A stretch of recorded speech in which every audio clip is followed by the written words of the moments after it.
বাংলা কৃষি সিঞ্চয় যোজনা, বাংলা কৃষি সিঞ্চয় যোজনা অর্থাৎ একে সংক্ষেপে বলা হয় বাংলা KSY যোজনা। এটাকেই বলা হয় বাংলা কৃষি সিঞ্চয় যোজনা। ব্যাপারটা অনেকের কাছেই ধারণা নেই ব্যাপারটা কী বলতে চাইছি, যে এটা কী, কোন যোজনা, কোন প্রকল্প। এবং এই যোজনার একটি স্লোগানও আছে। স্লোগানটা আগে আপনাদের জানিয়ে নিই, তারপরে আপনাদের জানাবো যে এই বাংলা কৃষি সিঞ্চয় যোজনাটি কী এবং এটির লাভ আপনি কীভাবে নেবেন এবং কোথায় যোগাযোগ করতে হবে, কোন কোন ডকুমেন্টস লাগবে, কীভাবে আপনি ফর্মটি ফিল আপ করবেন এবং প্রত্যেকটি বিষয় আমরা আজকে এই ভিডিওর মাধ্যমে আলোচনা করতে চলেছি। দেখুন, এই বাংলা কৃষি সিঞ্চয় যোজনা, এই বাংলা কৃষি সিঞ্চয় যোজনাটি এটি হচ্ছে পশ্চিমবঙ্গ সরকারের। এটি আপনার ব্লক কৃষি দপ্তর অফিস থেকে এই যোজনার আপনি লাভ পেতে পারেন, মানে আর্থিক সহায়তা আপনি এখান থেকেই পাবেন। এই যে বাংলা কৃষি সিঞ্চয় যোজনা, এই যোজনা বলতে এই যোজনাটি হচ্ছে, স্লোগানটি আগে একটু বলে নিই তাহলে আপনার বুঝতে সুবিধা হবে যে বাংলায় কৃষি সিঞ্চয় যোজনাটি কী। কৃষি সিঞ্চয় যোজনার একটি স্লোগান আছে, পার ড্রপ মোর ক্রপ, মানে প্রতি বিন্দু জলে অধিক ফসল। এই পার ড্রপ মোর ক্রপ এই কৃষি সিঞ্চয় যোজনার একটি স্লোগান। এই স্লোগানের মাধ্যমেই মানে প্রত্যেক চাষি, ক্ষুদ্র চাষি এবং প্রান্তিক চাষি এবং বৃহৎ চাষি যারা বেশি জমি জায়গার মালিক, সেই ধরনের ব্যক্তিদের কাছে এই যোজনার লাভটি পৌঁছে দেওয়ার জন্যই পশ্চিমবঙ্গ সরকারের তরফ থেকে এই কৃষি সিঞ্চয় যোজনাটি চালু করা হয়েছে। এখন কথা হচ্ছে, কৃষি সিঞ্চয় যোজনায় আসলে লাভটা কী পাওয়া যায়, অর্থনৈতিক সাহায্য পাওয়া যায় না কি হয়, সেই বিষয়টা যদি আপনাদের একটু ধ্যান ধারণা দিয়ে দিই বা আপনাদের সামনে আমি আলোচনা করি, তাহলে আপনাদের বুঝতে সুবিধা হবে এই কৃষি সিঞ্চয় যোজনাটি আসলে কী। দেখুন, এই কৃষি সিঞ্চয় যোজনাটি হচ্ছে, এই যে প্রথমে স্লোগানটার মধ্যেই এই যোজনার খানিকটা প্রতিফলন পাওয়া যায়। কি, পার ড্রপ মোর ক্রপ, মানে কি জলের বিন্দু, প্রতি বিন্দু জলে অধিক ফসল, এরকম। অর্থাৎ কি, আমি জলের অপচয় যাতে রোধ হয় এবং জলের অপচয় রোধ হবে এবং জলটা সঠিকভাবে আপনি আপনার ফসলের প্রতি প্রয়োগ করতে পারেন, সেই উদ্যোগেই কিন্তু এই কৃষি সিঞ্চয় যোজনা, বাংলা কৃষি সিঞ্চয় যোজনাটি কিন্তু চালু হয়েছে। এখন কথা হচ্ছে, তাহলে বাংলা কৃষি সিঞ্চয় যোজনার এই লাভটি নিতে হলে কোথায় যোগাযোগ করতে হবে? দেখুন, বাংলা কৃষি সিঞ্চয় যোজনার লাভটি নিতে হলে আপনার ব্লক কৃষি দপ্তর অফিসে যোগাযোগ করতে হবে এবং সেখান থেকেই আপনি একটি ফর্ম সংগ্রহ করতে পারবেন, যে ফর্মের মাধ্যমে আপনার ডকুমেন্টসগুলো দিয়ে, এবং এই ডকুমেন্টস কী কী লাগবে তা আমি বলে দিচ্ছি এখনই, এবং আপনি কীভাবে ফর্ম ফিল আপ করবেন এবং এর লাভটি কী পাবেন তাও আমরা জানবো এবং বেনিফিট কী পাচ্ছেন। দেখুন, এই যে কৃষি সিঞ্চয় যোজনা, বাংলা কৃষি সিঞ্চয় যোজনা, এই যোজনার মাধ্যমে আপনি পাইপের ব্যবস্থা করতে পারবেন। মানে কি, জল দেওয়ার যে আপনার যে ডিজেল চালিত হোক, মোটর চালিত হোক যে মেশিন আছে আপনার, তা আপনি যে রোলিং পাইপের মাধ্যমে জল দেন, সেই রোলিং পাইপ নয়, মানে 600 ফুট বলুন, 1000 ফুট বলুন, 1200 ফুট বলুন, এত দূর পর্যন্ত পাইপ আপনি কিন্তু পেতে পারেন। এর জন্য কিন্তু আপনাকে সরকার একটা আর্থিক সাহায্য প্রদান করে থাকে। এখন এই বিষয়টা, এই বার্তাটি অনেকেই জানেন না যে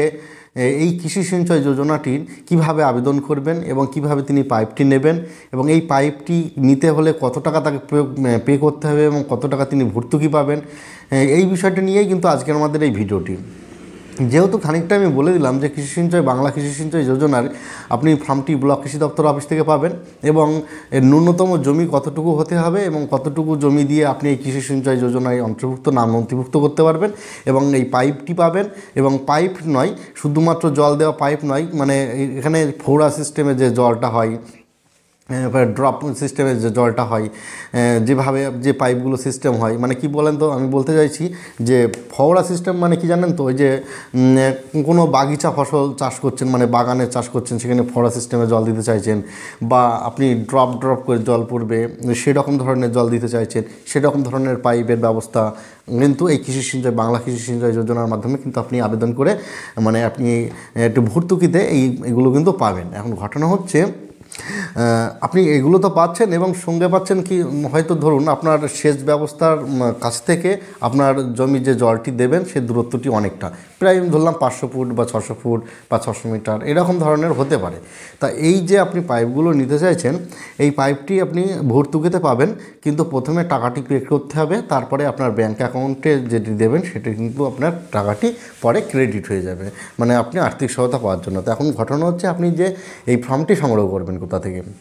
দেখুন এর আবেদন এখন চলছে। আপনি আপনার ব্লক কৃষি দপ্তর অফিসে যোগাযোগ করতে পারেন এবং সেখানে গিয়ে আপনি বাংলা কৃষি সিঞ্চয় যোজনার ফর্মটি সংগ্রহ করলেন এবং দেখবেন ফর্মটি সম্বন্ধে একটুখানি বলে দিয়ে এবং কোন কোন ডকুমেন্টস লাগবে আমি আপনাদের সঙ্গে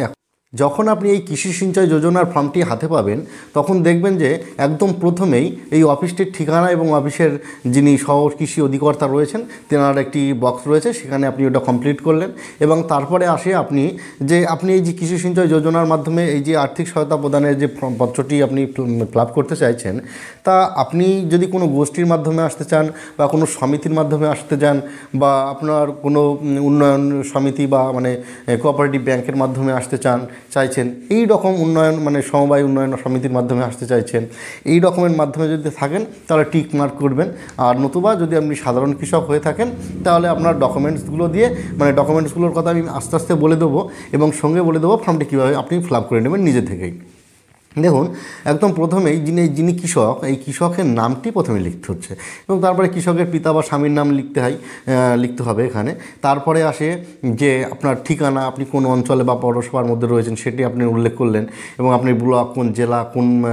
পিন নম্বরের মধ্যে আছেন এবং আপনার মোবাইল নম্বর এবং আধার কার্ডের নম্বরটি কিন্তু আপনার এখানে উল্লেখ করতে হচ্ছে। দেখুন এখানে তাহলে ডকুমেন্টসের কথা প্রথমে একটা রিকোয়ারমেন্ট হয়ে গেল যে আধার কার্ড আপনার লাগছে, মানে আধার কার্ডের জেরক্স কপিটি আপনার এই কৃষি সিঞ্চয় যোজনায় মানে পাইপটি সংগ্রহ করতে হলে কিন্তু আপনার অবশ্যই প্রয়োজন আধার কার্ড লাগছে। এবং এই ক্ষেত্রে আরেকটি সবথেকে গুরুত্বপূর্ণ বিষয় সেটা আপনারা মাথায় রাখবেন, এক্ষেত্রে আমি আপনাদের একটুখানি সাহায্য করতেও পারি। দেখুন তো আমার কথাটি আপনার ঠিকঠাক লাগছে কি না কমেন্ট বক্সে আপনারা বলতে পারবেন।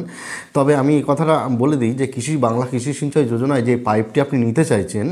মানে এতে জমির পরিমাণটি প্রায় না 1 একর জমি প্রয়োজন আছে, অর্থাৎ 3 বিঘা জমি কিন্তু এই কৃষি সিঞ্চয় যোজনার জন্য আবেদন করতে হলে 1 একর জমির প্রয়োজন আছে। এক্ষেত্রে অনেক কৃষকেরই হয়তো 1 একর জমি নেই বা যাদের নেই তবু আপনি পাইপটি সংগ্রহ করতে চাইছেন, সেক্ষেত্রে একটি কথা আমি আপনাদের জানিয়ে রাখতে চাই। দেখুন যদি আপনার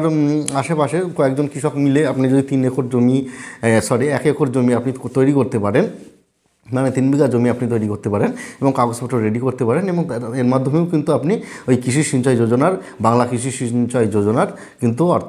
আর্থিক সাহায্য প্রদান কিন্তু আপনি নিতে পারেন, মানে আপনি নিতে পারবেন। কারণ কি এখানে 3 বিঘা জমি মানে 1 একর জমি কিন্তু এই কৃষি সিঞ্চয় যোজনার জন্য আবেদনের জন্য প্রয়োজন এবং ডকুমেন্টস লাগছে আমি বলে দিলাম। প্রথমে আধার কার্ড লাগছে এবং জমির রেকর্ড লাগছে, অর্থাৎ 3 বিঘা জমি যদি কোনো কৃষকের থাকে তবে তিনি কিন্তু তার এই 3 বিঘা জমির রেকর্ডটি সম্পূর্ণ তাকে দিতে হবে এবং তেনাকে দিতে হবে, দিয়ে কিন্তু তিনি এই কৃষি সিঞ্চয় যোজনায় অন্তর্ভুক্ত হতে পারেন। আচ্ছা, তাহলে ডকুমেন্টসের কথা আমি আধার কার্ড বললাম এবং ম্যান্ডেটরি ভোটার কার্ড তো লাগছেই, ভোটার কার্ড, আধার কার্ড, জমির রেকর্ড এবং ব্যাংকের পাসবুকের জেরক্স কপি আপনি কিন্তু এই কৃষি সিঞ্চয় যোজনার জন্য আবেদন করতে পারেন। সঙ্গে কিন্তু একটা পাসপোর্ট সাইজের ফটো কিন্তু আপনার এই ফর্মের উপর দিতে হবে। তাহলে এই ডকুমেন্টসগুলো দেওয়ার সাথে সাথে আমি বললাম কী ধরনের ফিল আপ করতে হবে। নাম, আপনার স্বামীর নাম বা পিতার নাম লিখলেন এবং আপনি কোন অঞ্চলে রয়েছেন, কোন ব্লকে রয়েছেন, কোন থানার অন্তর্গত, কোন জেলার অন্তর্গত, কোন পিন নম্বরে আছেন, কোন ফোন নম্বর আছে আপনার এবং আপনার আধার কার্ডের নম্বরটি এই ফর্মের উপর উল্লেখ করতে হয়। এবং আরও উল্লেখ করতে হয় মানে আপনার জমির দ্রাঘিমাংশ, অক্ষাংশ এগুলো পারলে উল্লেখ করে দেবেন, না হলে দরকার নেই। এবং আপনার এই জমিটি মানে যে জমিগুলো দিয়ে আপনি এই বাংলা কৃষি সিঞ্চয় যোজনায় অন্তর্ভুক্ত হতে চাইছেন সেই জমিগুলো অ্যাকচুয়ালি মাটি কীরকম ধরনের, বেলে মাটি, দোআঁশ মাটি না এঁটেল মাটি না এই কী ধরনের মাটি আছে সেটি আপনি একটু উল্লেখ করে দেবেন এবং আপনি কোন ধরনের ফসল এই মাটির মানে এই কোন ধরনের ফসল চাষ করেন সেই ফসলগুলোর নাম এই ফর্মের ওপর একটু উল্লেখ করতে হয়। এবং আপনি যে যতটুকু জমি দিয়ে আবেদন করতে চাইছেন সেই জমিতে এখন বর্তমানে কোন ধরনের ফসল রয়েছে তাও এই ফর্মের ওপর উল্লেখ করতে হয় এবং আপনি কতটুকু জমি দিয়ে 1 একরের ঊর্ধ্বেও আপনি জমি দিতে পারেন এবং সেই জমিটার পরিমাণটি কিন্তু এখানে উল্লেখ করতে হয় এবং ওই যে জমিটি আপনি উল্লেখ করলেন সেই জমিটির খতিয়ান, জেল নম্বর, দাগ নম্বর এবং কোন মৌজায় আছে এই জমিটি, প্রত্যেকটি বিষয় কিন্তু এই ফর্মটির উপরে উল্লেখ করতে হয়। এবং ডকুমেন্টসগুলো আমি বলে দিলাম, ভোটার কার্ড, আধার কার্ড, ব্যাংকের বই, জমির রেকর্ড মানে পর্চাটি এবং আপনার ফটো, মোবাইল নম্বর এগুলো কিন্তু আপনার ডকুমেন্টস হিসাবে লাগছে এবং ফর্মটি আপনি সংগ্রহ করতে পারছেন আপনার ব্লক কৃষি দপ্তর অফিস থেকে। সেখান থেকে ফর্ম সংগ্রহ করে সেখানে গিয়ে আপনি জমা করলেন এবং তারপরে একটি টাকা পে করতে হয় এবং তারপরে কিন্তু আপনার যখন আপনাকে ওই পাইপটি দেবে, মানে আপনি যদি পাইপটি নেন, সেই পাইপটি দেওয়ার আগে কিন্তু আপনাকে আরেকবার ফোন করে নেবে অফিস থেকেই। তা যেদিন পাইপটি দেবে আপনাকে, সেদিন কিন্তু আপনাকে অফিসে গিয়ে পাইপটি সংগ্রহ করতে হবে। এবং তার কীভাবে বাংলা কৃষি সিঞ্চয় যোজনার ফর্মটি আপনি ফিল আপ করবেন এবং এর বেনিফিট পাবেন, প্রত্যেকটি বিষয়ে আমরা এই ভিডিওর মাধ্যমে আলোচনার চেষ্টা করেছি। তবে যদি আপনাদের কোনো প্রশ্ন থাকে তবে অবশ্যই আমার কমেন্ট বক্সে কিন্তু আপনারা জানাতে